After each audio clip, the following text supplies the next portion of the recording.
r/TrueOffMyChest. My cheating wife's affair partner was my kidney donor. Hashtag the kidney that won't stop beating. I'm sitting in my car outside the Riverside Medical Center, staring at the hospital recognition ceremony program in my trembling hands. David Chen's name is printed in gold leaf across the cover, Distinguished Organ Donor Recognition Ceremony, and underneath, in smaller text that somehow feels like a knife, featuring remarks from recipient Mark Sullivan. My hands won't stop shaking. 3 years ago, David Chen saved my life.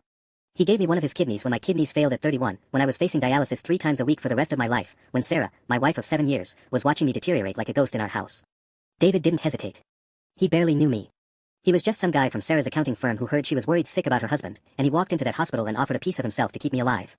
Tonight, I'm supposed to give a speech thanking him in front of 300 people. Instead, I'm going to burn his entire world down. I don't even know when I found out. That's the worst part. I can't pinpoint the moment of discovery because it was so stupidly mundane. 2 weeks ago, I was looking for a charging cable in Sarah's desk drawer, and there was her phone. The screen lit up. A text from David, "Can't wait to see you tonight. Your husband's still at work." I read it 3 times thinking I'd misunderstood the words. Like maybe I'd somehow scrambled the letters in my head. Like this was a joke or a test or anything other than what it actually was. I didn't confront her that day. I've been living in this information like a person living in a house that's slowly filling with water, trying to pretend the wet walls aren't real, that the ceiling isn't cracking. I've been to 7 dinners with David since that text. 7. He's been coming to our house on Thursday nights while I worked late, which, oh God, the cruelty of it, Sarah had specifically requested I do. Just some overtime, she'd said. Nothing important. Get out of the house for a few hours. And I'd been so grateful to have a wife who understood that work helped me feel normal, who didn't resent the fact that I was rebuilt from spare parts, that I was living on borrowed time and borrowed organs. The kidney inside me, his kidney, was beating. I could almost feel it now, an unwanted awareness of my own biology, a consciousness I'd spent 3 years trying to ignore. It was just an organ. It was just biology. It wasn't supposed to mean anything beyond the physical. But meaning has a way of seeping in where you don't want it. I've replayed our conversations. All of them. David had asked me about Sarah at dinner parties. How's Sarah doing? Always so interested. Always so kind. He brought wine to our house on occasions I was actually home, had helped me garden despite the fact that gardening was supposed to be gentle work for someone in my condition. He'd listened to me talk about my recovery like he actually cared, and the whole time, the entire time, he was sleeping with my wife. More than sleeping with her. The text messages I later found told me they were planning a future. Not explicitly, but in the way that people who are building something talk. David had sent her a screenshot of an apartment listing in Seattle. Sarah had asked him about his timeline for moving. They had pet names for each other. Sarah still calls me Mark when she wants something. I've been avoiding my own home, spending nights at a hotel under the pretense of a work conference. Sarah thinks everything is fine. This morning, she made me coffee, fresh ground, my favorite, the one David probably told her I liked, and asked if I was excited about tonight's ceremony. "You should be so proud," she said, kissing my cheek. Giving that speech. Thanking David. It's going to be so meaningful. The word meaningful tasted like poison when I repeated it back to her. I have the speech in my pocket. The real one. Not the one I prepared weeks ago that talked about second chances and generosity and the interconnectedness of human kindness. No. This speech is different. This speech is honest. It's everything I've been holding in for 2 weeks, every scar tissue of resentment and betrayal building itself into words. I'm going to walk out there on that stage with David sitting in the front row, already planning his applause. Sarah will be filming on her phone, probably composing the Instagram caption in her head. And I'm going to tell everyone exactly who David Chen is. I'm going to detail the affair, dates, texts, the apartment in Seattle. I'm going to describe what it feels like to owe your life to someone who destroys your life. I'm going to make sure every single person in this auditorium understands that gratitude and rage can exist in the same body, that you can be breathing because of someone's generosity while simultaneously hating them with a force that physically exhausts you. The doctors warn me that transplant recipients sometimes struggle with complicated emotions about their donors. They called it complex psychosocial adjustment. They never mentioned that the psychosocial adjustment would be 1,000 times worse if the donor was currently fucking your wife. My phone buzzes. A text from Sarah, "Where are you? We're supposed to be here in 10 minutes. David's asking if you're coming." Of course he is. I look at the program again. That gold lettering. That distinguished name. I take a breath. The kidney inside me, his kidney, my kidney, the line between us permanent and bloody and biological, continues its steady work. It's been keeping me alive for 3 years, and in about 5 minutes, I'm going to destroy the man who gave it to me. I get out of the car. Hashtag chunk 2. The parking garage smells like oil and recycled air and my own sweat. I can feel it soaking through my dress shirt, and I haven't even made it to the elevators yet. The speech is crumpled in my pocket now. I've read it so many times the paper has started to tear along the creases, like it's physically deteriorating from the weight of what it contains. My phone keeps buzzing. Sarah. Sarah. Sarah. The notifications stack up like evidence. Asterisk, Mark, seriously, where are you? Asterisk. David says he'll stall the ceremony start by 10 minutes. Asterisk, are you okay? You're scaring me. Asterisk. That last one lands wrong. She's scaring me. The psychological gymnastics required to send that text, to actually feel scared about whether I'm coming to an event while she's actively destroying everything we built, it's a level of compartmentalization I didn't know humans were capable of. Maybe that's what happens when you're living a double life. Maybe the part of you that's supposed to feel guilt just atrophies. I make it to the elevator bank and my hand hovers over the button for the 3rd floor, where the ceremony is being held. But I don't press it yet. Instead, I find myself looking at my reflection in the polished metal doors. I'm 34 years old, but I look older. 3 years of kidney failure aged me, the dialysis, the weight loss, the constant low-level exhaustion of a body running on half capacity. Then the transplant was supposed to fix that. It did fix that, biologically. I gained the weight back. My skin cleared up. I started looking like a person again instead of a ghost. But right now, I look like someone I don't recognize. Someone dangerous. The elevator doors slide open and I step inside. Before I can change my mind, I press 3. As it rises, I think about David. I keep trying to construct some narrative where this makes sense, where there's a version of events that doesn't make him a complete monster. Maybe he developed feelings for Sarah over time. Maybe they bonded over the stress of the transplant and it just happened. People make mistakes. People have affairs. It's not exactly rare in the grand scheme of human betrayal. But then I remember something. 3 months after the transplant, when I was still recovering, still barely able to walk more than a few blocks without exhaustion dragging at me, David came over to the house. He brought groceries. Sarah was in the bathroom, and he sat with me on the couch while I tried to pretend I wasn't completely wiped out by the effort of sitting up straight. We talked about the transplant. I was in this stage where I couldn't really talk about anything else.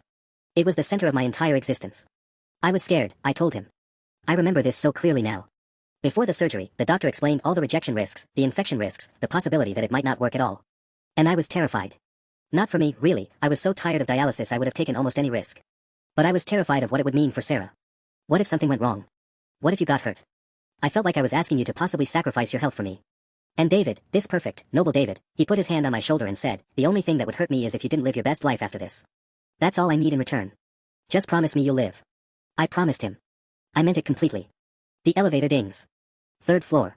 The doors open onto the hospital's event center corridor, and I can hear the low murmur of a crowd already gathering. Someone is doing a sound check on the microphone. I can hear the feedback whine echo down the hallway. The ceremony starts in 8 minutes, according to the program. I'm standing frozen in the hallway when I see him. David rounds the corner from the direction of the green room, and for a second, he looks like exactly what I've been imagining, a villain, a betrayer, someone with affair written across his forehead in neon letters. But then he sees me, and his face transforms into this expression of genuine relief and warmth, and it's like the last 3 years reset. Mark. He crosses the distance between us and pulls me into a hug. He's still wearing his suit jacket, which means he hasn't even gone backstage yet. I was getting worried you weren't going to make it. Sarah said you weren't answering your phone. I stand there in his embrace, feeling the kidney inside me, his kidney, the organ he sacrificed for me, doing its work. Filtering my blood. Keeping me alive. And I realize something that almost buckles my knees. I cannot do this. Not like this. Not in front of 300 people. The thought arrives fully formed, and it's accompanied by such a surge of panic that I actually have to put my hand on David's shoulder to steady myself. Mark. You okay? His hand is on my back, concerned. Of course he's concerned. He's a good person. He's the kind of person who donates a kidney to a stranger. The kind of person who brings groceries and holds your shoulder when you're afraid. The kind of person who is simultaneously destroying your marriage in the most calculated, methodical way possible. Both things are true. That's the problem. I'm fine, I hear myself say. My voice sounds normal. Steady. Just nervous about the speech. Big crowd. You're going to be great, David says, and he means it. I can see it in his eyes. He has no idea that I know. He genuinely believes he's a good person who's about to be publicly thanked by the man he's secretly cuckolding. And maybe that's what breaks something in me.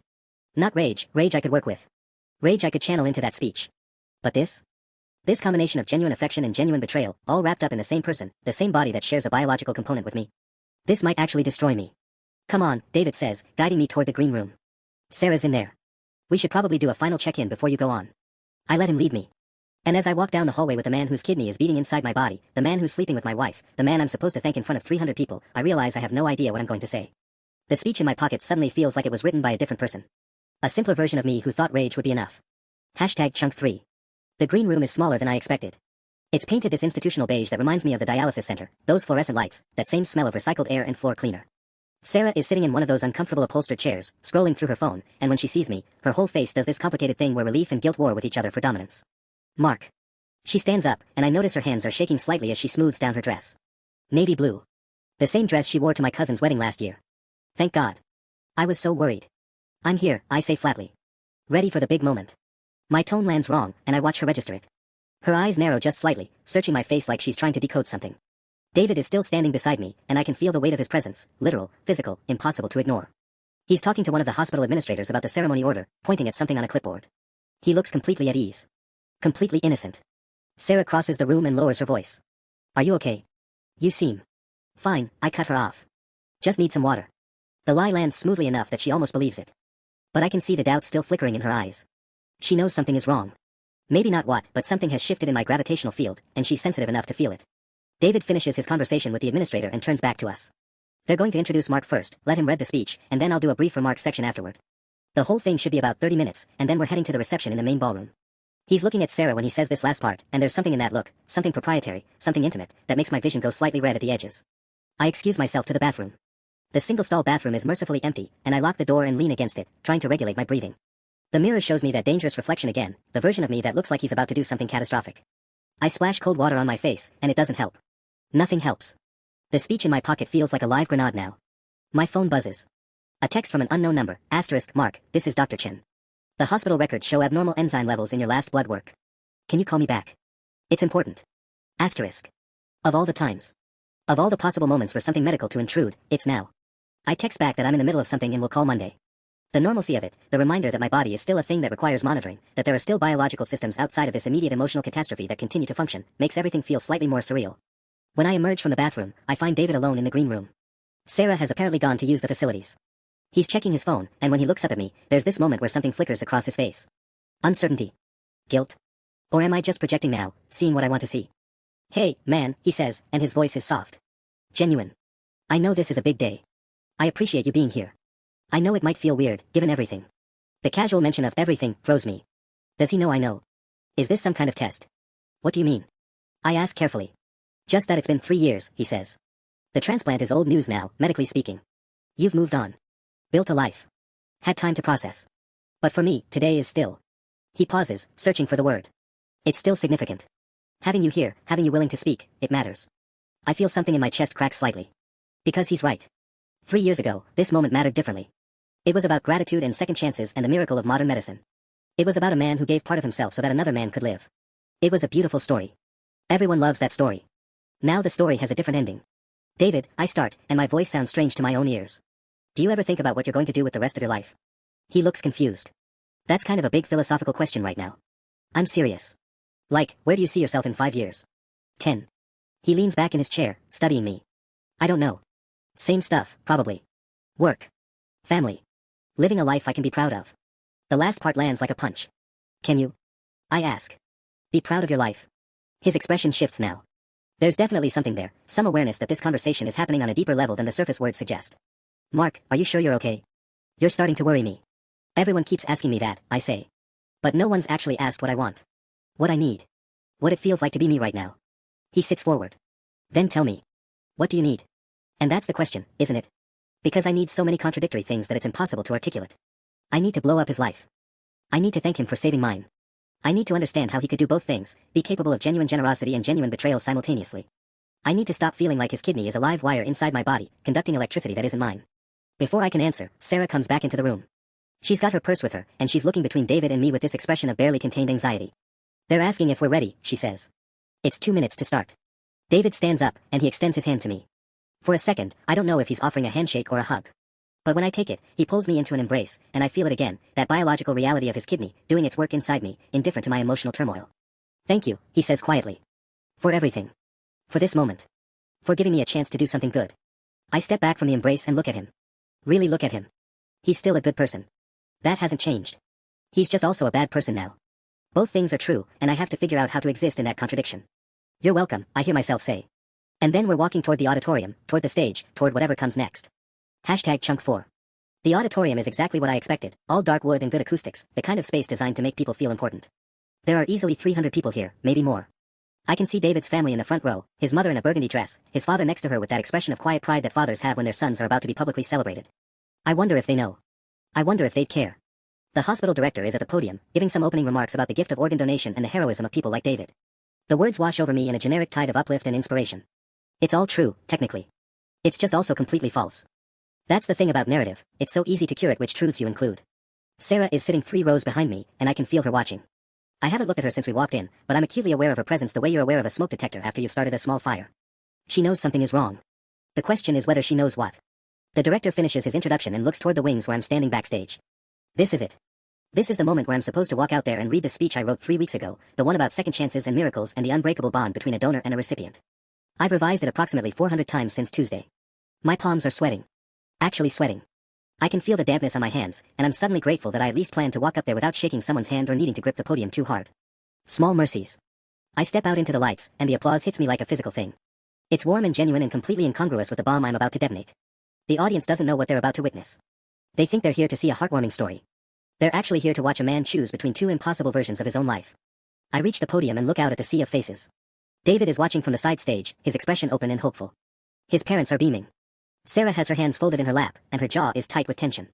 Thank you all for being here, I say, and my voice sounds steadier than I feel. I'm Mark Chen, and 3 years ago, I received a kidney transplant from David Russo, who's here with us today. More applause. I wait for it to settle. I want to talk about gratitude for a moment, because that's what we're really here to celebrate, isn't it? The gratitude between donor and recipient. It's supposed to be this pure, uncomplicated thing. Someone gives you a piece of themselves, and you spend the rest of your life being grateful. It's a beautiful story. I pause. I can see David's expression shift slightly. He's sensing that something is off. But I've had 3 years to think about gratitude, and I've learned that it's not actually simple at all. Gratitude requires you to hold two contradictory truths simultaneously. You have to appreciate the gift while also being able to look at the giver as a complete person, flaws and all. And that's where I'm struggling today. The room has gone very quiet. Even the people in the back are leaning forward slightly. Because here's the thing about living with someone else's organ inside you. It's intimate in a way that's hard to explain. Their biology is literally sustaining your biology. You're connected in this fundamental way that nothing else in human experience can really approximate. And I've spent 3 years developing a very particular feeling about that connection. I thought that connection was sacred. I see David's father shift in his seat. Sarah has gone very pale. I want to tell you something about David Russo that the hospital administration doesn't know. Something that I only learned about very recently. Something that changes how I understand the nature of that sacred connection. My phone buzzes in my pocket. Once. Twice. Multiple buzzes in rapid succession. I ignore it. The thing is, I continue, and now I'm improvising because the original speech is useless and my brain is operating on some kind of survival autopilot. There's a particular kind of betrayal that's specific to situations like this. It's the betrayal that comes from understanding that the person you're grateful to, the person you owe your life to, is also capable of causing tremendous harm to the people you love. David stands up. He actually stands up from his chair on the side stage, his expression shifting from confusion to something that looks like dawning horror. His mother reaches for his arm, confused.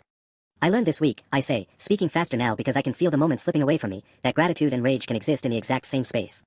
That you can be grateful for your life while being furious at the person who made your life possible. That you can feel bound to someone by biology while being simultaneously repulsed by their choices. Sarah has gotten to her feet. She's moving toward the aisle, toward an exit, her face a mask of panic. So I'm not going to give you the speech you expected, I say. I'm not going to stand here and celebrate David as a hero because that would be a lie. And I've realized in the last few minutes that I'm tired of lies. I'm tired of curated narratives. I'm tired of pretending that people are simpler than they actually are. The hospital director is conferring with someone, and I can see security starting to position themselves. They think I'm having a breakdown. Maybe I am. What I will say is this, David Russo did save my life. That's true. He also did something else that I'll leave between him and his conscience. And I have to figure out how to exist in that contradiction for the rest of my life, carrying his kidney inside me while also carrying the weight of his choices. And maybe that's the real story, not about donation or gratitude or heroism, but about how we're all more complicated than our best moments, and how sometimes you have to learn to live with that. I step back from the podium. The room is silent, the kind of silence that feels almost solid, that fills the space with the weight of everyone's collective confusion. David is still standing on the side stage, and our eyes meet across the distance. In his expression, I see the exact moment when understanding lands. He knows. He finally knows that I know. And I realize, in that moment, that I've made a choice I can't unmake. #Chunk5. The silence breaks like dropped glass. Someone in the back starts clapping, just one person, uncertain, as if they're not entirely sure what they just witnessed but feel compelled to acknowledge it anyway. The sound is obscene in the context of everything else, and I watch as a few other people join in, still confused, still processing. They think I just gave some kind of avant-garde speech about the complexity of human nature. They don't understand that I just detonated my entire life on a stage in front of 300 people. Security reaches me before I can step down. 2 uniformed officers, moving with professional efficiency that suggests they've been briefed on potential disturbance, but not on man publicly accusing kidney donor of affairs. One of them puts a hand on my elbow, not aggressive, but firm. Sir, we're going to need you to come with us, the taller one says. I don't resist. Resistance would only make this worse, and somehow, impossibly, I'm still thinking about optics. 3 years of living a careful life, and the habit dies hard. As they guide me toward the wings, I catch a glimpse of Sarah. She's frozen in the aisle, her phone to her ear. Calling someone. A lawyer, probably. Or maybe David. The thought makes my stomach flip in a way that's part nausea, part something darker that I don't want to name. David is no longer on the side stage. He's disappeared into the crowd, and I can't tell if that's better or worse. The backstage area is chaos in miniature. The hospital director is conferring urgently with what looks like the hospital's legal counsel, a woman in a gray suit who has the particular expression of someone whose day just became significantly more complicated. There's a young man with a clipboard frantically making notes. A production assistant is wringing her hands and asking if anyone needs water. What the hell was that? The director demands as I'm brought over. His name is Dr. Hendricks, and I've met him exactly once, 3 years ago, when he gave me a tour of the transplant ward. He was kind then. He doesn't look kind now. He looks like a man whose event has been hijacked. That, I say, and my voice sounds strange to me, hollow, like I'm speaking from very far away, was the truth. That was a public accusation with absolutely no context, Dr. Hendricks says. Do you understand what you've just done? Do you have any idea what kind of liability exposure you've created for this hospital? For David. For yourself. The security officer still has his hand on my elbow. I wonder if I'm being detained or if I'm free to leave. I wonder if there's a meaningful difference at this point. I know exactly what I've done, I say. I don't think you do, the woman in the gray suit interjects. Her name tag reads, Patricia Olmsted, Hospital Legal Counsel, and she's looking at me with the kind of focused intensity usually reserved for crime scenes or depositions. You just made a series of allegations against a hospital employee on a public stage, in front of multiple witnesses, without any apparent evidence or context. That's not truth-telling, Mr. Chin. That's defamation in front of 300 potential witnesses. The words hit like cold water. Defamation. Evidence. I've been so focused on the emotional truth of the situation, on the fact that my wife is sleeping with my kidney donor, that I haven't thought about the legal architecture around that fact. My wife is having an affair with David Russo, I say flatly. That's not an allegation. That's a fact. Can you prove that? Patricia asks. Not unkindly, but with the precision of someone who has seen this scenario play out before. I don't answer immediately. The truth is, I can. Sarah's emails. The hotel receipts. The pattern of late nights at work that correlate almost perfectly with David's schedule. But producing all of that evidence requires admitting how I obtained it, and suddenly I'm not the wronged party anymore, I'm the paranoid husband who invaded his wife's privacy. I need to speak with a lawyer, I hear myself say. That's probably wise, Patricia agrees. For what it's worth, I'd recommend you do that before speaking with anyone else about this matter. Mr. Chen, you're free to go, but I'd strongly suggest you don't discuss the contents of your speech with anyone in this building. The security officer releases my elbow. I'm free, then. Free and utterly screwed. As I'm turning to leave, David appears. He's come back through a side corridor, and he looks like a man who has aged 5 years in the last 10 minutes. His expression is cracked open, confusion, betrayal, anger, and something that might be hurt all competing for dominance. What the hell, Mark, he says. His voice is shaking. What the hell did you just do? I stop. Everyone in the backstage area stops, suddenly very interested in this confrontation. Did you think there wouldn't be consequences? I ask. My voice is quieter than his, which somehow makes it worse. Did you think you could sleep with my wife and have it just, what? Stay secret forever? I don't know what you're talking about, David says, but the denial is weak. The color has drained from his face, and his hands are shaking. I don't know what fantasy you've constructed in your head, but you just publicly humiliated me and my family based on the truth, I interrupt. Which, yeah, I probably should have handled differently. I should probably have handled this in about 17 different ways. But here's what we're going to do. You're going to go talk to your parents. You're going to tell them the truth, or I'm going to tell them myself. And then you're going to have a conversation with my lawyer about what happens next. Your lawyer. David's voice cracks slightly. Mark, I gave you a kidney. I'm literally inside you. How are you? Yeah, I know. Believe me, I know. I think about that every single day. And I'm going to keep thinking about it for the rest of my life, which is probably your life's goal at this point, to make sure I never, ever forget that I owe you anything. I turn away from him before he can respond. As I'm walking toward the exit, my phone buzzes again. Multiple messages, a flood of them. My mother-in-law, asking what's happening. My sister, saying, what the fuck was that? A blocked number that I assume is a journalist. Sarah, just the word, call me. I turn my phone off. Outside, the evening air hits my face, and I realize I'm shaking. Not from fear or anger or even adrenaline. I'm shaking because I've just taken everything that was contained, everything that was private and painful and manageable, and I've exploded it into the public sphere where it can never be put back together again. I've burned my house down to destroy what was living in the walls. And I have no idea what I'm supposed to do now. Chunk 6. I drive without a destination, which is probably stupid. I should go home. I should call a lawyer. I should do something that makes sense. Instead, I'm on the interstate at 8 p.m., headlights cutting through the dark, my hands gripping the steering wheel like it's the only thing keeping me tethered to reality. My phone is still off, but I know what's waiting for me when I turn it back on. Catastrophe. Professionally, personally, legally. I can almost taste it. I finally exit at a hotel near the airport, the kind of anonymous, corporate place that asks no questions and offers nothing memorable. I pay cash, give a fake name that the desk clerk doesn't even glance at, and take the elevator to a room that could be anywhere. I sit on the edge of the bed in the dark for what might be 20 minutes or an hour, and then I turn my phone back on. The notifications come in like a wall. 17 missed calls. 32 text messages. 4 voicemails. My email is a disaster, already seeing subject lines like urgent and tonight's incident from addresses I don't recognize. I start with my sister's messages because at least those might not be from a lawyer or a journalist. Sarah asterisk, what the fuck was that? Sarah asterisk, mom is losing her mind. Dad is trying to calm her down but he's also furious at you. Sarah asterisk, call me. Right now. Sarah asterisk, Mark seriously. This is bad. Like really bad. David's lawyer already called someone. You need to call someone. Sarah asterisk, are you okay? Where are you? Then my mother, in all caps, then my father in a tersely formal text that just says, we need to talk. Then the unknown numbers. Some with voicemails, and I make the mistake of listening to one. Mr. Chen, this is Derek Patton from Channel 7 News. We're doing a story on tonight's incident at the hospital recognition event, and we'd love to get your side of the story. If you're willing to comment, please call me back at. I delete it. There are 3 more. But the worst messages are from Sarah. Sarah asterisk, what were you thinking? Sarah asterisk, you can't just do that. Sarah asterisk, David is devastated. His family is devastated. Do you understand what you've done? Sarah asterisk, my mother thinks I'm some kind of. I can't even. Mark, his mother called me crying. Sarah asterisk, I'm staying at my sister's. Don't come here. Sarah asterisk, I've contacted an attorney. Don't contact me directly. Any communication goes through legal counsel. Sarah asterisk, I cannot believe you would do this to us. That last one makes me laugh, which turns into something that might be a sob. To us, as if we're still a unit. As if her infidelity and my public humiliation of her affair partner are somehow equivalent moral failings. There are 3 voicemails from unknown numbers that I recognize as attorney callback patterns, the careful, measured introductions, the citations of bar association numbers. One of them is from someone claiming to represent David. Mr. Chen, I'm attorney Marcus Webb, representing David Russo.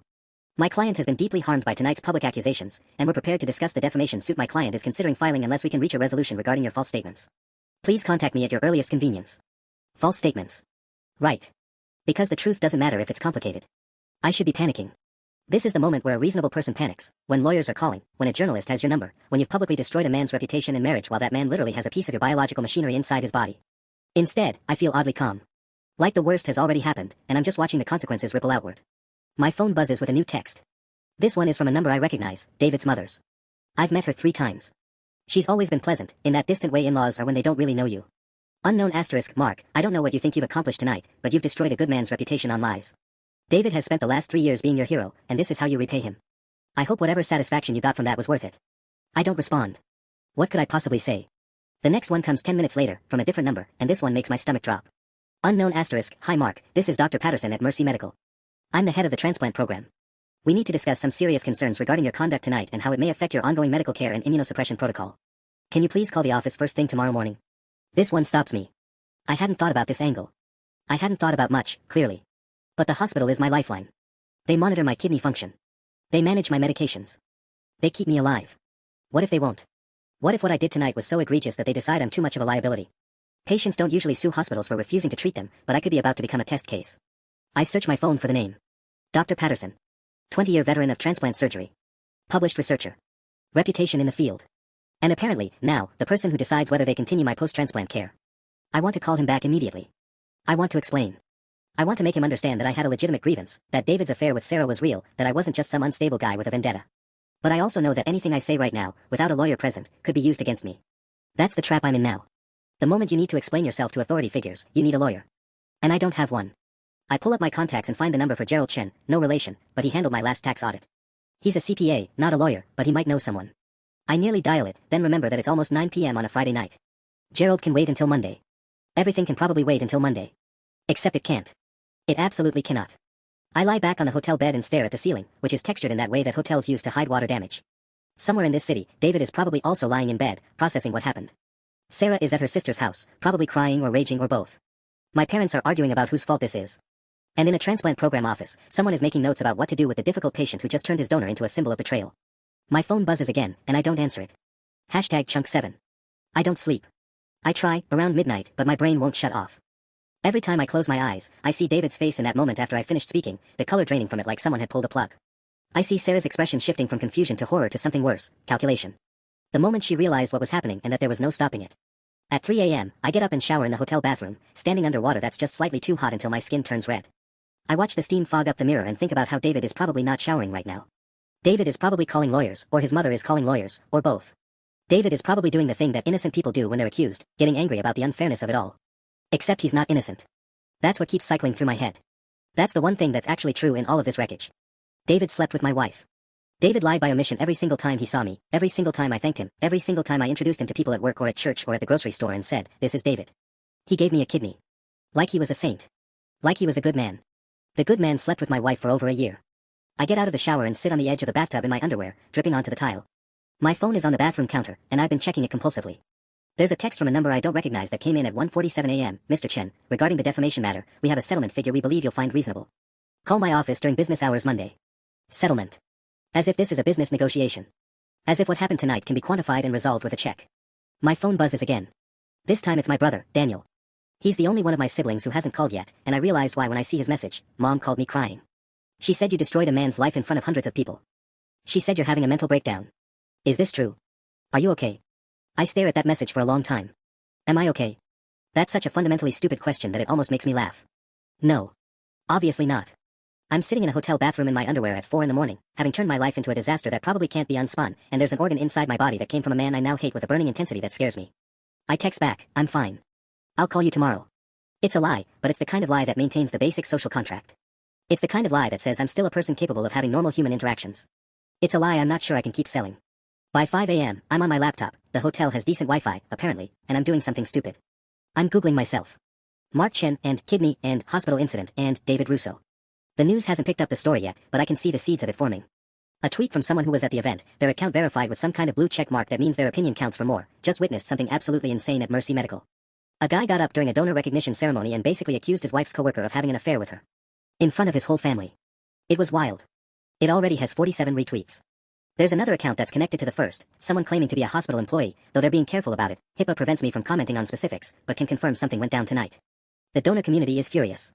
This man just spit in the face of someone who saved his life. I closed the laptop.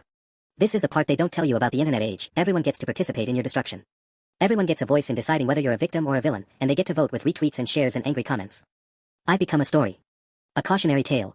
The ungrateful man who bit the hand that fed him a kidney. My phone buzzes with a call. I almost don't answer, but it's a local number, and I realize it might be important. I pick up. Mr. Chen. It's a woman's voice, professional and careful. This is Dr. Patterson's office. I know it's early, but the doctor wanted me to reach out first thing. He's asked me to inform you that we're going to need to schedule a meeting regarding your care before your next immunosuppression medication refill. Your prescription is set to refill on Monday, but given the circumstances, the doctor has some concerns about proceeding without a conversation first. They're not cutting me off. Not yet. But they're establishing a checkpoint. They're making sure I understand that my access to the thing keeping me alive can be contingent on my behavior, my reputation, my public actions. What kind of concerns? I ask, even though I know the answer. The doctor would prefer to discuss that with you in person. But in general, the transplant program has an obligation to ensure that organs are placed with patients who will treat the gift responsibly. Tonight's incident raises some questions about your judgment and your stability. It's not a threat, exactly. It's just a fact.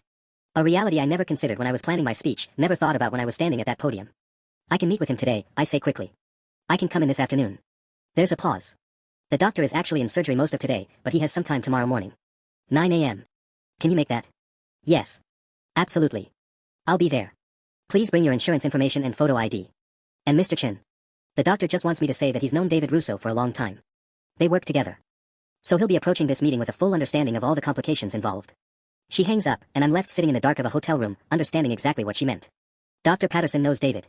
Dr. Patterson respects David. And Dr. Patterson is now in the position of deciding whether to continue caring for the man who just destroyed his colleague's life. I have less than 30 hours to figure out how to make this right. Except I don't think right is possible anymore. I think I've moved beyond right and into something else entirely. #Chunk8. I don't go to the hotel gym. I don't call my lawyer back. I don't respond to the 17 text messages that have accumulated on my phone like digital snow, each one a demand or a judgment or a plea. Instead, I sit on the hotel bed as the sun rises over the city and I think about what it means to live with someone else's organ inside you. 3 years ago, I was dying. Not metaphorically. Actually dying. My kidneys were failing, and I was on dialysis 3 times a week, and every doctor I saw gave me the same soft, practiced look that meant they were already writing my eulogy. Sarah sat with me during those dialysis sessions. She held my hand. She cried in the car on the way home. She told me we were going to beat this. Then David walked into our lives. He was Sarah's colleague at the marketing firm, and he sat through the initial testing like he was signing up for a weekend charity run. He didn't hesitate. He didn't ask for anything in return. He just said yes, and 6 months later, I had a new kidney, and David had a scar on his side, and everyone told me I had been given a second chance. I think about that phrase now, a second chance. What was I supposed to do with it? At 7:30 a.m., I make a decision. It's not a good decision, but it's the only decision that makes sense to me anymore. I get dressed. I pack my bag. I drive to the hospital instead of waiting until 9 a.m. Dar. Patterson is probably not there yet. His office is probably empty. But the transplant program coordinator, a woman named Michelle who helped me through the initial phases of my recovery, she's usually there early. She's the kind of person who cares about details. The kind of person who remembers her patients. I'm right. She's in the office when I arrive at 8:15, and she looks genuinely startled to see me. Mark. The appointment isn't until. I know. I need to talk to you. Before the appointment. Before Dr. Patterson gets here. Something in my voice must sound different because she doesn't argue. She just closes her office door and gestures for me to sit down. I sit. The chair is uncomfortable, and I realize it's the same chair I sat in 3 years ago when they were running tests, explaining rejection, walking me through a future that suddenly didn't look like death. I owe you an apology, I say. Michelle's expression shifts. Mark, I don't think. Not to you. To him. To David. But also, I need to explain something, and I need you to hear me out before you talk to Dr. Patterson. Michelle leans back in her chair. She's a woman in her 50s, I think, with the kind of face that's learned how to be both professional and compassionate without becoming patronizing. Okay. I'm listening. Everything I said last night was true. David was having an affair with my wife. That part is documented. That part is real. But I'm here to tell you something else. I shouldn't have said it the way I did. The words come out carefully, practiced, but also honest. Because they are. I spent the entire night thinking about this, and by the time the sun came up, I understood something that rage had been blocking from me. I was angry. I am angry. And I had legitimate reasons to be angry. But I weaponized my gratitude. I took the fact that David gave me his kidney and I turned it into ammunition. I used it to destroy him in front of the people he cares about, and I did it publicly, and I did it in a way that made sure he couldn't defend himself without looking like he was attacking a sick man. Michelle doesn't interrupt. That's the thing about good social workers and good coordinators, they know how to be silent. The truth is, I continue, I've been angry at David since I found out about the affair, but I've been angry at something else too.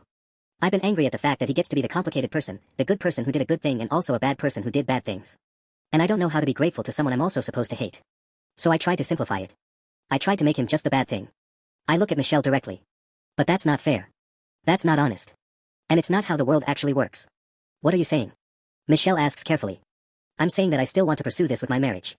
I'm saying that what David did to me was wrong. But I'm also saying that I'm not going to be calling his employer. I'm not going to be pursuing legal action against him for emotional damages or whatever my lawyer is planning. I'm going to figure out how to live with what he did, and I'm going to figure out how to live with his kidney inside me, and I'm going to do it without destroying him in the process. Does Sarah know? Michelle asks. Not yet. I'm going to talk to her. I'm going to figure out what our marriage is now, and what it can be. But that's a conversation between us, not a public event. Michelle is quiet for a long moment. Then, that's a very mature position to reach. I don't feel mature. I feel like I'm breaking in half. I feel like I just spent 36 hours tearing apart my entire life and the life of someone else, and I need to put some of it back together before I lose it completely. Have you slept? No. Have you eaten? No. Michelle stands up and opens her office door.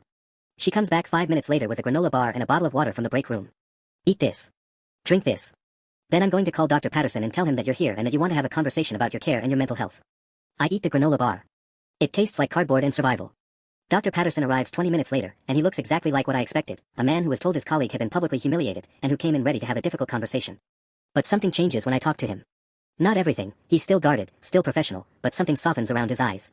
I'm not here to defend what happened, I tell him. I'm here to tell you that I made a mistake in how I handled it, and I'm here to ask if you're willing to continue working with me on my care while I figure out how to be a better person. Dr. Patterson leans back in his chair. It's a nicer chair than Michelle's, the chair of someone who earned seniority through years of steady, unglamorous work. David called me this morning, he says. He's not angry. That's what surprised me most. He said he understood why you did it, and he said he deserved it, and he said he hopes your wife figures out what she needs. It's the thing that breaks me, finally. Not rage, not despair, but the simple fact that David, the man I was trying to destroy, chose grace instead. I'll continue your care, Dr. Patterson says. But I want you in therapy. Real therapy. Not because I think you're unstable, but because I think you need help processing something that medicine can't fix. I nod. I can do that. I can do that.